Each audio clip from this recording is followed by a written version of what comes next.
Hi everyone, it's Monica with American English with Monica. I'm so glad you're here. This is so fun making a weekly video about phrasal verbs for you. And this week we have a really cool one. It was a request from you, so thank you. Duck out. Duck out. What does this mean? There are two meanings I want to discuss with you. Have you heard this expression, to duck out? All right, let's review it. So the word duck, you might know, it's an animal. It's in the water. I can't draw, but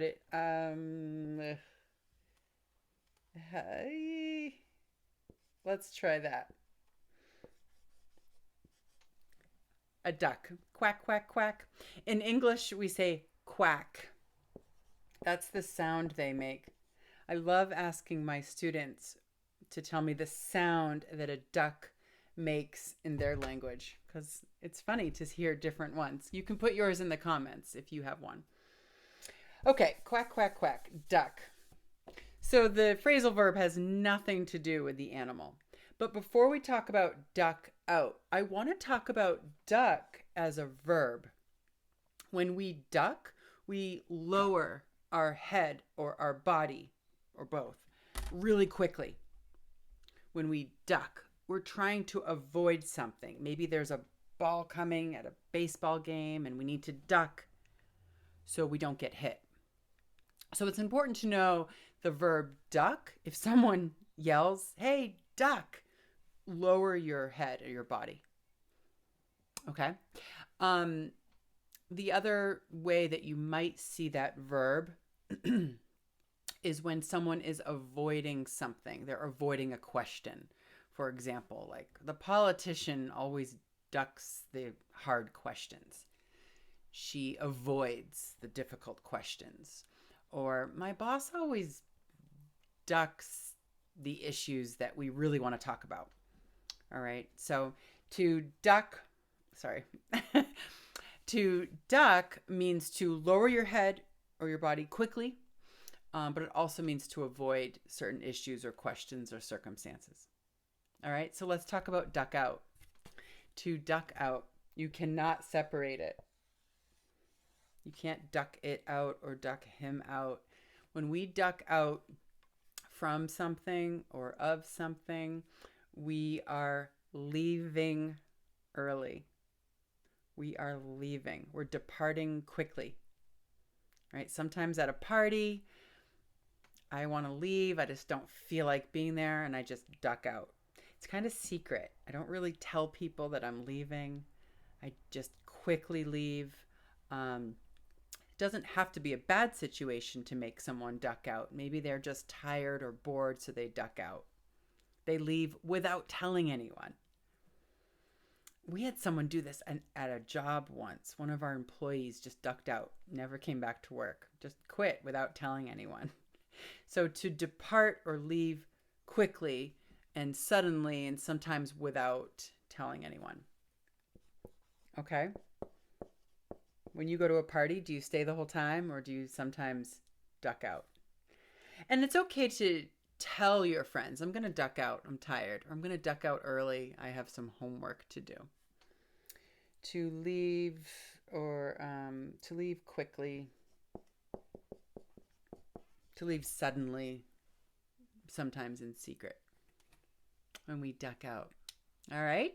The other meaning is when someone, they just always cancel the plans. They don't participate. They duck out a lot. We always invite our friend and she says she's going to come, but then she just ducks out. She doesn't show up.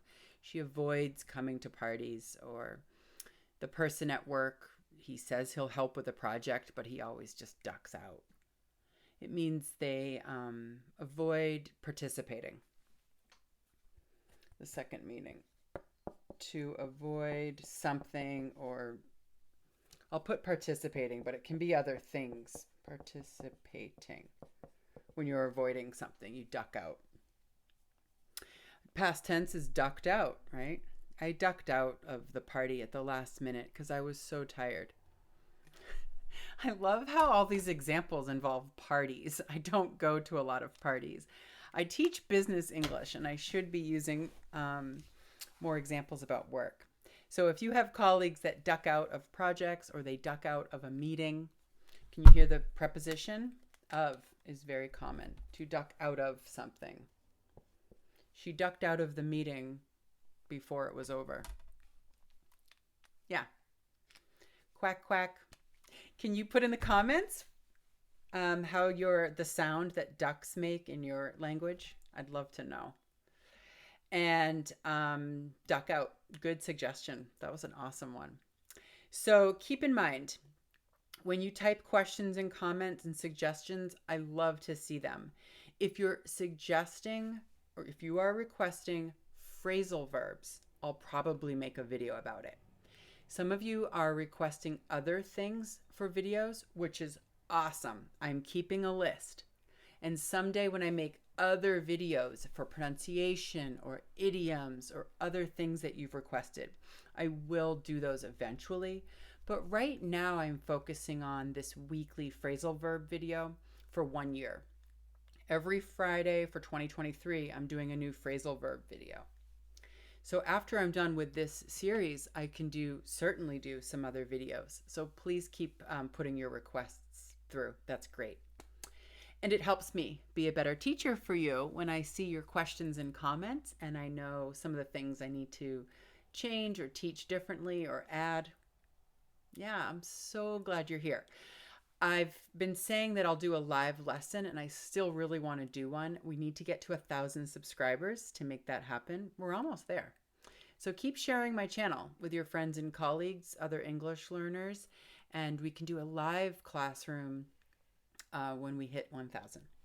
All right. Thank you so much. I will see you next week. Bye.